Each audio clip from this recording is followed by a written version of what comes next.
So you want to learn how to land your first or next client very, very, very quickly. And I'm going to show you exactly how. You're going to have to watch this entire YouTube video because it's going to be action-packed, very results-based oriented knowledge I'm going to be sharing with you guys. So a lot of you guys struggle with appointment setting and sales. A lot of you guys struggle to get prospects interested on the calls, get prospects actually wanting to show up on the calls, piquing their interest, show up rates. I'm basically going to be talking to you guys B2B, B2C. So if you deal with other businesses, you're B2B. So you serve other businesses through your product or service. Heavily target the social media platform, LinkedIn. Everybody knows LinkedIn. It's very professional. It's very good for B2B. Highly recommend you use it. Even if you're starting off, establish yourself on LinkedIn. It's one of the fastest growing social media platforms that you can actually grow on. Very great. Definitely utilize it. And if you're B2C, maybe target a little bit of LinkedIn and maybe a little bit of Instagram as well. Instagram, typically, there's a lot of demographics on there and there's a lot of people who are on Instagram, so you can't really go too wrong with it. I would heavily suggest that you just start building up your personal brand. That's kind of down the line. We're not going to talk about it really quickly. You want to book in your next client. You want to land your next client.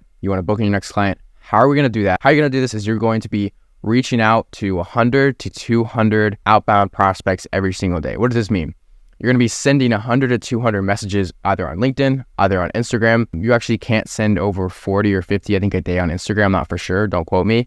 But I think it's something like 30 or 40 on IG is the limit of new messages sent every single day. But on LinkedIn, I've sent tons, I think up to 200, and my account's been totally fine. So I definitely tell you that on Instagram, take your time, qualify the leads. And this is only for those of you guys that have a proven, not really proven, but if you have a niche in your head, if you know kind of a general direction of where you want to go with business, health coaches, fitness coaches, tax consultants, like you have a niche, if you're SMMA, like roofers or construction, like you understand my point here. So reaching out and pitching a discovery call. So you just heard me talk about outreaching to 100, 200 guys a day, but what do you say?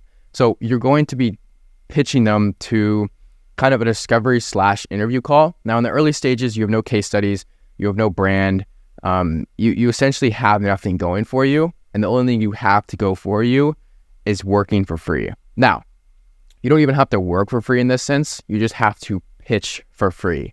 So typically when a business owner pitches a prospect, especially in this day and age of social media, they're pitching to get money. And so it automatically puts you in a worse playing field if you just straight up pitch them because you have nothing else backing you up, like case studies and personal branding. The best thing to do is pitch to a discovery / interview call. So reading off the screen here, maybe something like, hey, I'm X, obviously your name, researching, Y niche, whatever niche you're in, because I'm crafting a brand new service offer. Would you be down to hop on a quick 30-minute call, tell me, learn a little bit more about blank niche? I promise I'm not trying to pitch you. That sentence at the very end is very, very, very crucial because you want to lower their sales guard the most. I get like 60 DMs every single day of video editors, copywriters, appointment setters, closers, remote closers, like so many different people slide in my DMs and they'll send me a 2-page essay of who they are. I just saw your content. It's so good. I was watching YouTube videos. I just wanted to talk about, appointment setting. Appointment setting is super, super, super cool. And then at the very end, it's like, I would love to hop on a quick call with you to learn more about this. I'm like, no, not only did you provide no value, you just wasted 5 seconds of my day because you made me read that disgustingly long paragraph that provided absolutely no value. And I don't want to hear from you ever again. And so like, if you just approach prospects like that, you're never going to get the role. You're never even going to get a call on them. So when you approach them from the standpoint of, I'm not trying to pitch you, you lower their sales guard, and then you say, I'm just creating a brand new offer, would love to, hop on a quick 30-minute call.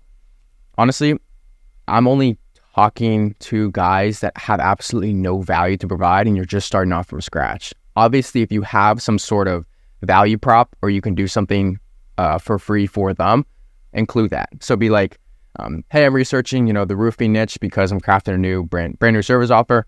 Would you be down to hop on a quick 30-minute call? In exchange, I'll give you XYZ. I promise I'm not trying to pitch you, just trying to learn. So notice how we said, like, in exchange, I'll give you XYZ, a free audit, a free strategy plan, a free ads thing. Like, it doesn't really matter as long as you give them something for free that is justified by the 30-minute call. And so it's like that free thing should provide more value than, in their eyes, the 30-minute call is providing the value. So we don't want to waste anybody's time here. We actually want to run down the offer on the call. So I'll probably have a very, predetermined offer. You can go watch my other YouTube videos on how to create an offer and things like that. But on the call, we're essentially just going to ask some interview questions as promised. And then we're going to talk about, the desired outcome of where they want to be.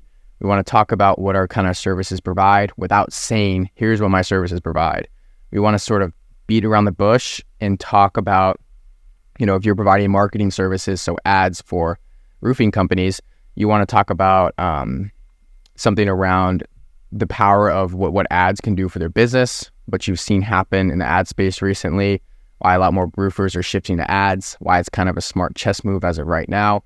You just kind of want to build up FOMO, and you really want to sort of pique their interest in it. So by the time they're on the call and they're like, oh, that's interesting. Yeah. Well, do you guys provide ad services? Yeah, we do. I mean, if we wanted to talk about that really quickly, we could, but it's very simple. And that's how you kind of alley or lay up your way into talking about your offer and service, is you kind of talk about the desire of your offer and service, pique their interest a little bit, and then they're like, oh, so what do you guys do? And then they might start asking you questions, and you kind of let the call flow from there. Just because of the fact that you didn't position it as a sales call, you shouldn't be I would highly suggest you go against setting the frame and doing all that other extra stuff if you literally said I'm going to interview you, because they'll just hop off the call and it's super misleading. But yeah, you'll definitely pique their interest. And then as soon as you help sort of pique their interest a little bit on that call, they will be interested. And even if they don't sign with you that day, they will 110%, maybe not follow back up with you. It's your job to do that. So definitely reschedule another call in the future. But you really just want to show up the best on this call. When you take the call, you want to bring your absolute A game. You want to articulate the best way possible. You want to impress them with your skills, because you don't have anything going for you. And that's being brutally honest. No personal brand, no channel, no posts, no case studies, no leverage. You're new to it. So any possible factor that you have in your favor that is controllable, you have to fully execute on it. And that's what's going to capitalize it, because they'll see you as a beginner, or they'll see you as a business owner who actually wants to take this thing seriously. And some people might actually just give you a shot. Now, it might be a little bit of a pity client, but honestly, from the get-go, if you're going to take it, take that, because that's exactly what's going to get you to that next level. I would highly recommend anybody uses this. Use those outreach strategies that I told you about, researching and hopping on an interview call, and then talk about your service a little bit, talk about them a little bit, get them kind of interested. And then they'll probably lead you into the conversation, talking about pricing, talking about what exactly your offer is. That's exactly how you're going to land your next client. A lot of you guys struggle at point A, and you're over here getting all wrapped up about point B. It's you have to get the guys on the call first. Don't think about the call like crazy until you can just master getting guys on the call. And then once you get guys on the call, you can fix that bottleneck if you're not performing well on your calls, and if you're not converting them and selling them or whatever it is that you're trying to do on that call. Worry about that after you really get the guys on the call. You can focus on that later. But the main focus should be volume. It's always going to take more messages. It's always going to take more messages. It's always going to take more messages, especially from the early stages, because you have no leverage built up. You're probably not running paid ads. You're not getting much inbounds. You probably don't have a huge personal brand, so you're not getting a lot of inbounds either. So it's all about outreaching to as many people as you possibly can, who are in your niche, of course, and just hopping on these calls, getting comfortable in front of the camera, getting comfortable talking to these prospects in front of the camera, and just learning your skill, being cool, being confident, and before you know it, you will sign your first or next client. I've seen this happen in a matter of a week. I've seen it happen in a matter of 3 months. It simply doesn't matter. It's how quickly you want to move the needle and how much action you're willing to take today. So, catch you guys in the next one.